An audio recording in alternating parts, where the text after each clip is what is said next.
Join me as I take on the challenge of poaching an egg, just like Gordon Ramsay, and see if I can actually pull it off without making a big runny mess.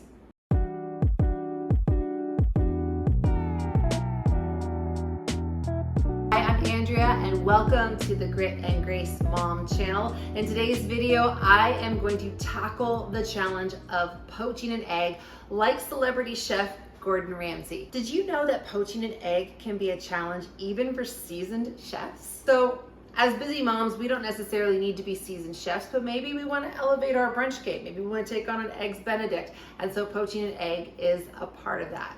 So to learn how to poach an egg, I of course turned to YouTube because that's where we go to learn things, right? And I came across a video put out there by Gordon Ramsay. So if you don't know who Gordon Ramsay is, he is a celebrity chef. He is the host of several cooking shows, MasterChef, MasterChef Junior, Hell's Kitchen. And my family and I have actually really been enjoying watching MasterChef Junior. If you're a mom, I highly recommend watching MasterChef Junior with your kids because it's truly inspiring to see what these young cooks, and when I say young, I mean like 8 to 13, can do in the kitchen. So I figure if they can poach eggs, then I can figure out how to poach an egg. So I found a video that Gordon Ramsay put out on YouTube on how to poach the perfect egg. So that is the challenge that I'm gonna be taking on today. So poaching an egg is actually a pretty technical skill. There are some challenges with timing, temperature, technique, all the T's. So because it is so time sensitive, I'm not usually your super organized home chef. I'm a little bit more kind of flying by the seat of my pants. But if you watch how chefs do it, they do mise en place. They have everything in place before they start. So because poaching an egg is a time sensitive task, I thought it'd be best if we did some mise en place and got everything in place beforehand. So the ingredients that Gordon says we need to poach the perfect egg are as follows. Of course, we need an egg. And he's very specific that it should be room temperature. So I've had this egg sitting out for about 30 minutes. We need, of course, salt and pepper. And then he says tarragon vinegar. I'm gonna be honest, we ain't that bougie around here. We don't have any tarragon vinegar, we're moms. But I have apple cider vinegar, so I think that'll be just as good. Next up, we need some equipment. We need a small saucepan. We need a whisk, a slotted spoon, obviously that's to scoop the egg out of the water, and a paper towel lined plate. All right, the first step is getting the water to a gentle rolling boil. Once you've done that, you want to add some salt, a few shakes of pepper, and exactly 1 teaspoon of whatever vinegar you're using. Then you want to take a whisk and you want to start slowly, but then pick up momentum.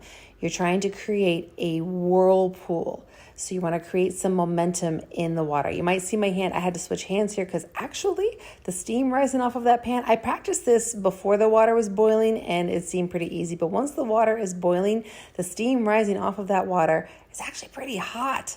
So once you get the momentum going, you want to crack the egg into the water. The idea is the whirlpool kind of carries the white around the egg and kind of it makes it nice and neat. Now I didn't get quite enough speed in my water, so my egg has these kind of tendril-like things. Hopefully that'll turn out later. Okay, so Gordon says it takes 90 seconds to 2 minutes. I checked it at 90 seconds, and as I'm looking at it, it still looks kind of a little bit runny, so I'm gonna put it back in the water a little bit longer and set my timer for 30 more seconds. Okay, so 30 more seconds have gone by. I'm pulling it out of the water, and it is feeling a good bit firmer, so I think it's ready to come out now. Now I'm gonna transfer the egg to a paper towel-lined plate. Now, something Gordon says to do is you want to blot your egg with a paper towel that removes the excess moisture.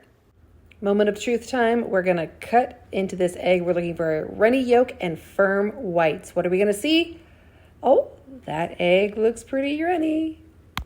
Okay, so my first attempt at poaching an egg like Gordon Ramsay wasn't a total flop. I mean, from a looks perspective, it may not be MasterChef worthy. I don't know that Gordon would be excited about seeing it on a plate in one of his restaurants. However, it tasted pretty good. I'm sure that if I put it on an English muffin with some bacon and hollandaise sauce, my family would be pretty excited about that. So what would I do differently? I might use a larger pan. I found that as I was trying to whisk to create the little whirlpool, it was really hot actually. The steam rising up made it hard to whisk long enough to get a deep enough whirlpool. I think if I had been able to get a deep enough whirlpool, then the egg whites would have spun around and it would have looked a lot prettier. So that's something I might do differently.